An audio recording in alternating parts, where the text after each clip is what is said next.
वाले cos 20 minus sign 10 sign 20, तो इसका फार्मूला होता है cos alpha cos beta minus sine alpha sine beta, जो कि बराबर होता है कॉस अल्फ़ा प्लस बीटा के।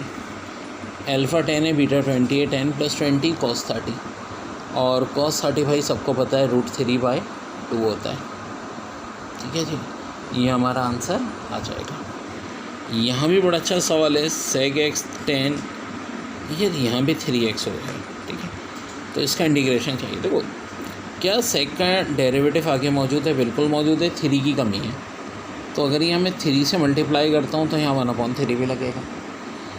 जब इसका डेरिवेटिव मौजूद है तो सिंपल सी बात है, ये किसका इंटीग्रेशन होता है, ये इंटीग्रेशन होता है sec 3x का, अपॉन में 3 आएगा क्योंकि एंगल 3 है, प्लस c। ये भी हो गया। तो भाई देखो NED का जो भी सवाल आते हैं इतना ज़्यादा टफ नहीं है, सिर्फ थोड़ी सी ट्रिक्स का इस्तेमाल है, और बाकी फिर तो क्वेश्चन बहुत है। इसकी तैयारी करनी हो, मेरी लिखी है बुक है aptitude text book for engineer by Mohammad Amin Sharif, कर लो तो हर टेस्ट क्लियर हो जाएगा। ठीक है, और इसी तरह GK की ये बुक कर लो भाई, मेरी लिखी हुई, तो भी हो जाएगा। अब यहाँ दिया है √y = e⁻x + 2 dy/dx चाहिए। तो देखो यार, पावर y की बार क्या है, हाफ, नीचे गिर जाएगी, और पावर हाफ का डेरिवेटिव क्या हो जाएगा, -12 dy/dx आ जाएगा। e⁻x का डेरिवेटिव तो ही रहेगा 2, कांस्टेंट उड़ जाएगा। अब ये 2 इधर डिवाइड है, उधर जाके मल्टीप्लाई e⁻x से। अच्छा, y की बार -12 का मतलब क्या है, y की पावर 1/2, 1/2 का मतलब क्या होता है, रूट, उधर जाके मल्टीप्लाई। ये हमारे पास फाइनल dy/dx आ गया मेरे भाई। अब ये भी अच्छा सवाल दिया है, e² का क्यूब + b² c³। तो 2 3 सा कितना होता है, 6, यहाँ मल्टीप्लाई होगा और यहाँ पावर ऐड होंगी, 2 + 3 कितनी हो जाएगी, 5, यानी a की पावर 6 + b की पावर 5। ये सिंपल अलजबरा का सवाल था मेरे भाई। ठीक है, ये भी हो गया। तो देखिए बड़ा अच्छा सवाल है आपका, 7x² y² - 4x² = 28, और कह रहे हैं डिस्टेंस बिटवीन द फोकाई निकालें। तो देखो इसकी नई ट्रिक बनाई है, ये हो गया a² b², c² क्या होता है, a² + b² यानी 7 + 4 11, और डिस्टेंस बिटवीन फोकाई के लिए जो नई ट्रिक बनाई है मैंने बच्चों, बहुत आसान है। इस फॉर्मेट के लिए 2b² c/c²। तो b हमारा b² कितना है, 4 है, 4 × 2 = 8, ऊपर 8 आ जाएगा। c² 11 है, और c इसका रूट यानी √11, 8√11/11। इसी तरह y² - 12x है, फोकाई, ये मैं पहले भी बता चुका हूँ भाई, बार बार रिपीट हो रहा है सवाल, -4,0 हो जाएगा। फिर कह रहे हैं square matrix such that a² अपने आइडेंटिटी के बराबर हो, तो मैट्रिक्स कहलाता है इनवॉलंटरी मैट्रिक्स, इनवॉलंटरी। ये भी बड़ा आसान है, e⁻x + x का डेरिवेटिव चाहिए, e⁻x का x ही होगा, + x²/2 + c, ये रिज़ल्ट आ जाएगा। एरिया ऑफ ट्राइंगल के लिए पॉइंट देखो, एक तो 3,1 है, एक -2,5 है, एक -4, -5 है, बाकी 1 1 दिया हुआ है। तो इसका रिज़ल्ट क्या आ जाएगा, इसको ओपन कर लें, 29 आ जाएगा। इसी तरह देखिए 2 coins are tossed together, probability of getting at most 2 head, तो एट मोस्ट 2 हेड हो तो आंसर इसका 1 होता है। इसकी पूरी मैजिकल ट्रिक्स की सीरीज़ बताई थी। और ये भी सवाल बड़ा अच्छा है, यहाँ पे कह रहे हैं कि 10x 3 के बराबर है, तो sin² है, ये करेक्शन कर लीजिएगा। तो sin² क्या हो जाएगा, 10²x। जब 10x 3x है तो 10²x क्या होगा, 3 का स्क्वायर 9। वाइस का पेपर मैं एक सॉल्व करा रहा हूँ, ऑलरेडी अच्छे खासे वीडियोस अपलोड कर चुका हूँ इस पर, और इंशाल्लाह ताला फिर एक कंबाइंड वीडियोस भी हम बना देंगे। 5x² + 9² = 45 है, तो equation of directories of ellipse पूछिए। पहले तो खैर इलिप्स है, तो 45 से डिवाइड कर दो, x²/9 + y²/5 = 1, major axis along x axis है। अब क्या करेंगे, a² 9 हो गया, b² 5 हो गया, a² - b² इलिप्स का केस है, c² 4 यानी c ± 2। अब इक्वेशन ऑफ डायरेक्ट्रीज जो होती है, जब major axis along x axis होता है, कैसे पता चला, x² के नीचे 9 है क्योंकि 5 से बड़ा है, तो या तो होती है a/e या a²/c। तो a² तो ऑलरेडी 9 है, c अभी हमने 2 निकाला है, तो ये आ जाएगी +- 9/2 ठीक है, लेकिन इन्होंने इस फॉर्मेट में दिया आंसर, ये 2 डिवाइड था, उधर ले जाके मल्टीप्लाई कर दिया, तो कर दो यार, इसमें क्या हर्ज है। फिर देखो यहाँ है cos x tan x sin x, जो कि क्या हो जाएगा यार, अपॉन का tan x है, ऊपर आके cot x हो जाएगा, cos अपॉन sin भी cot होता है, cot into cot square x, इससे आसान क्या था यार। और ये मैंने शॉर्ट ट्रिक फार्मूला बताए थे जो आपको limit x tends to 0 x की पावर x 1 के बराबर होता है। फिर एक और बड़ा अच्छा सवाल है, पैराबोला पे आया था y square equal to -12x, focus पूछ रहे हैं।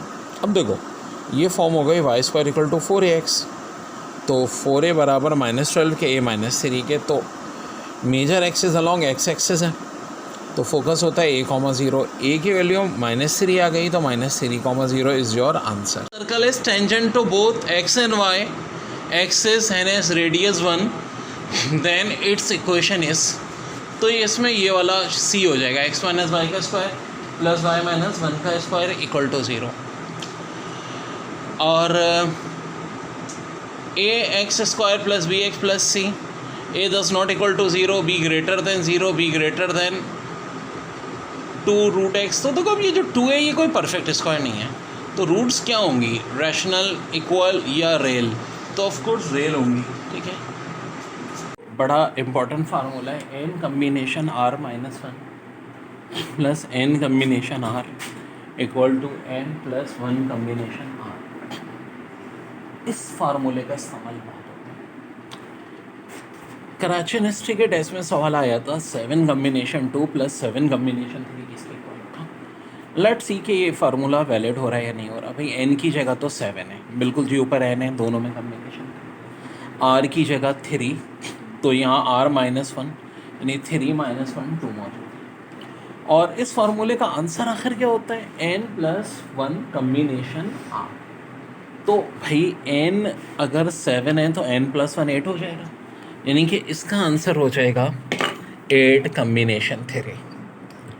बहुत ध्यान से देखिएगा, बहुत इस्तेमाल होने वाला है अभी इस रिज़ल्ट का। किस रिज़ल्ट का, n combination r -1 plus n combination r equal to n plus 1 combination. देखिए f(x) बराबर है 2/x³ के, और a बराबर है -6 की पावर 1/4। ये भी बड़ा अहम सवाल है, और कह रहे हैं निकालो f'। तो डेयर देखो स्टेप बाय स्टेप चलो। f(x) की मदद से पहले ऑफ a निकाल लो, जो कि हो जाएगा 2/a³। सिंपल, x की जगह a कर दो। अब देखो ये 2/a³ है, इसको हम ऐसे भी तो लिख सकते हैं 2a की पावर -3। अब देखिए 2 तो कांस्टेंट नंबर है, वैसे ही रहेगा, इसकी पावर नीचे गिरेगी और एक और कम हो जाएगी, जैसे कि डेरिवेटिव होता है। 2 को -3 से मल्टीप्लाई किया, -6, यहाँ a की पावर -4 है, जो नीचे आ गए a की पावर 4 हो जाएगी।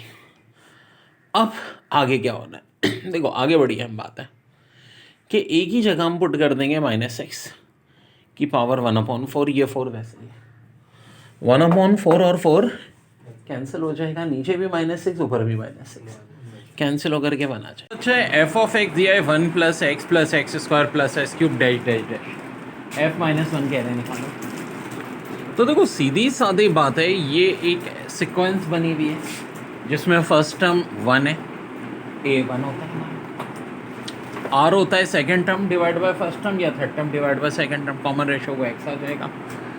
s equal to a/1 - r, तो a की जगह 1, r की जगह x, 1/1 - x। अब भाई हमें तो f -1 चाहिए, तो x या -1 पुट कर देंगे, माइनस प्लस हो जाएगा, फाइनल आंसर 1/2। बड़ा अच्छा सवाल है, f(x) दिया हुआ है x - 1/x, आपको चाहिए fa और -f1/a। तो देखो पहले तो इस x की जगह ये a पुट करो, ठीक है, पहले a और फिर यहाँ भी a/-1/a। अगले स्टेप में माइनस लगा के अब x की जगह पहले 1/a, फिर यहाँ भी देखो पहले ही -1/x है, तो -1/1/a हो जाएगा।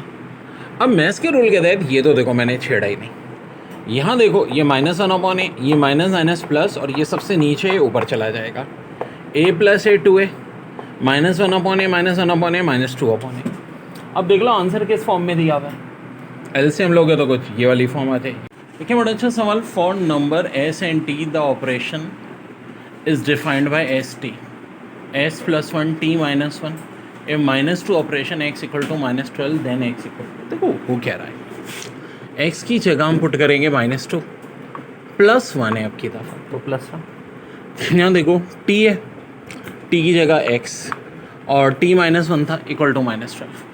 अब -2 +1 क्या होता है, -1 जो उधर जाके -12 से डिवाइड हो जाएगी, -12 को जब 1 से डिवाइड किया खाली क्या बच रहा है 12, ये -1 उधर जाके प्लस हो जाएगा, 12 + 1 30। देखो ऑपरेशन जिस तरह प्लस माइनस मल्टीप्लाई डिवाइड वही बात ध्यान में रखो, यहाँ हमारा मतलब s से मुराद s + 1 है, जो भी s की वैल्यू है उसमें 1 प्लस कर दो और जो बाद वाली वैल्यू है t उसमें से 1 माइनस कर दो, इक्वल टू -12। इसकी मदद से अब हम x निकालेंगे। बच्चों बहुत जगह बड़े आसान सवाल भी आते हैं लेकिन लोग ये भी नहीं कर पाते। अपर लिमिट b है, लोअर लिमिट a है और m की और -1 dm है। सो डेयर जब ये चीज़ कुछ नहीं होती तो इसका मतलब है किसमें, अपॉन में, और -1 का मतलब यही है ना 1/m dm, और जब भी चीज़ अपॉन में हो सिंगल पावर तो ln आ जाता है, ln m। अब दो लिमिट है, एक b एक a। मैथ्स का रूल ये कहता है पहले अपर लिमिट फिर माइनस आके लोअर लिमिट, लेकिन चूंकि ln है इसलिए हम इसको इफ फॉर्म में भी लिख सकते हैं और फाइनल आंसर हमारा यही है। फिर बात ध्यान में रखें जब लिमिट का सवाल होता है तो सी ने NET के पेपर में कुछ आए हुए सवाल sin inverse x plus sin inverse y equal to, तो मेरे भाई ये शॉर्ट ट्रिक फार्मूला है, इसका याद रखो, sin inverse x √1 - y² plus y 1 - x², और एक और है cos inverse x equal to pi minus cos inverse x। दोनों बहुत बहुत इंपॉर्टेंट शॉर्ट ट्रिक्स हैं भाई, और दोनों ये शॉर्ट ट्रिक्स आपको याद होनी ही चाहिए। कि ये भी NET में आया हुआ सवाल है, a = 20 c = 32 gamma = 30, sine alpha पूछ रहे हैं तो फार्मूला होगा sin alpha upon a equal to sine gamma upon c। तो a की वैल्यू कितनी दी हुई है 20, sin alpha upon 20 equal to sin 30 upon 32। एक बात ध्यान में रखो कि अल्फ़ा नहीं पूछ रहे, sin अल्फ़ा पूछ रहे हैं, तो 20 इधर डिवाइड उधर जाके मल्टीप्लाई, 20 को 2 से काटोगे 10 और 10 अपॉन 32 जी 2 के टेबल से कटता है 5/16 answer. Calculate the smallest angle whose sides of length 4 cm 4√3 and 8 cm। तो जी फार्मूला होता है sin alpha equal to b² + c² - a² upon 2bc। तो b की जगह यार क्या मौजूद है 4√3, c की जगह 8 पुट कर दो, 4√3 का स्क्वायर प्लस 8 का स्क्वायर, a की जगह 4 है। स्मॉलेस्ट एंगल जाहिर सी बात है a के, देखो जो साइड छोटी होती है उसके सामने वाला एंगल भी छोटा होता है, जो साइड बड़ी होती है उसके सामने वाला एंगल भी बड़ा होता है, तो ऑब्वियस सी बात है हमें अल्फ़ा निकालना है। अब फार्मूले में जब सारी वैल्यूज़ रखो तो रैपिड काम करता है, 4 का स्क्वायर 16 √3 का 3, तो भाई 16 3 = 48 हो गया, 8 का स्क्वायर 64, 4 का स्क्वायर 16। पहले ऊपर वाली कैलकुलेशन कर लो, ऊपर 96 बच रहे हैं, नीचे इन सबको मल्टीप्लाई करो तो 64 √3 बच रहा है, 32 के टेबल से कटने 3/2 √3 आ रहा है, फिर मजीद 3 को हम √3 × √3 करके काटेंगे √3/2। अब √3/2 अल्फ़ा की वैल्यू साइन में कब होती है, जब एंगल 60 डिग्री हो। रेडियन में आंसर दिया हुआ होगा तो π/3 दिया। लास्ट पेपर के क्वेश्चन हम चुन के कर रहे हैं, a = b = c = x और एरिया दिया हुआ है √3x² 4 के, और कैपिटल R यानी सर्कल रेडियस पूछ रहे हैं, तो फार्मूला याद होना चाहिए ABC/4 एरिया। तो ABC सब x है और 4 तो 4 है, एरिया की जगह √3/4x², तो लाजमी बात है 4 कटेगा, x² भी कट जाएगा, फाइनल आंसर आ जाएगा x/√3। वैसे अगर आप इस रिजल्ट को याद रखो तो ज़्यादा अच्छी बात है, यानी जब ABC सब आपस में इक्वल होंगे तो कैपिटल R बराबर किसके होगा, x/√3। अगर साइड x है, a है तो a के /√3 के बराबर। बहुत इंपॉर्टेंट शॉर्ट ट्रिक पास पेपर में, बहुत रिपीटेड क्वेश्चन, तो ये तीनों सवाल पास पेपर में आए हैं लेकिन एक ही ट्रिक से हो जाएंगे। असल कॉन्सेप्ट ये है कि देखो 1 + cos 2x अपॉन 2 बराबर है cos² x के। अब अगर यहाँ 2x की जगह 4x हो जाएगा तो यहाँ भी एंगल डबल हो जाएगा, x की जगह 2x हो जाएगा, और अगर 4x का भी डबल कर दें यानी 1 + cot x अपॉन 2, तो देखो यहाँ आ जाएगा cos² 4x, यानी जो एंगल यहाँ होगा उसको आप एक तरह से कह लेंगे 2 से डिवाइड करते हैं। जब यहाँ 1 + cos 2x की फॉर्म है, यहाँ 4x है तो यहाँ 2x आ गया, यहाँ 2x था तो यहाँ खाली x आ गया, यहाँ 8x है तो 4x होगा, यहाँ 6x होगा तो फिर यहाँ क्या होगा 3x होगा cos²। वेरी इंपॉर्टेंट और बहुत इंपॉर्टेंट शॉर्टकट फार्मूला है, tan a/2 + cot a/2 = 2 cos a। ये भी NED में बहुत आ चुका है, इस रिजल्ट को भी आप लोगों ने याद रखना है। बहुत इंपॉर्टेंट ट्रिक्स है, परमुटेशन की, n permutation r equal to n factorial divide by n minus r का factorial, n permutation 1 equal to n permutation n minus 1 equal to n का factorial, n permutation n factorial equal to n factorial, और n permutation 0 equal to 1। बड़ा अच्छा सवाल है। If M X square minus M X plus 1 equal to 0, find m such that m must be a perfect square and equation must have rational root। देखो इसका मतलब होता है b square minus 4ac equal to 0। b की जगह हमारे पास minus m मौजूद है, -4 फार्मूले का, a की जगह एक्स स्क्वायर का क्वेश्चन m और c की जगह 1, तो minus M square minus 4m equal to 0। M square minus 4m equal to 0 में से हम m कॉमन ले लेंगे बच्चों। अब ज़ाहिर है m 0 तो होने से रहा, तो m की वैल्यू क्या होगी 4 होगी, और यही हमसे पूछा था, यही हमारा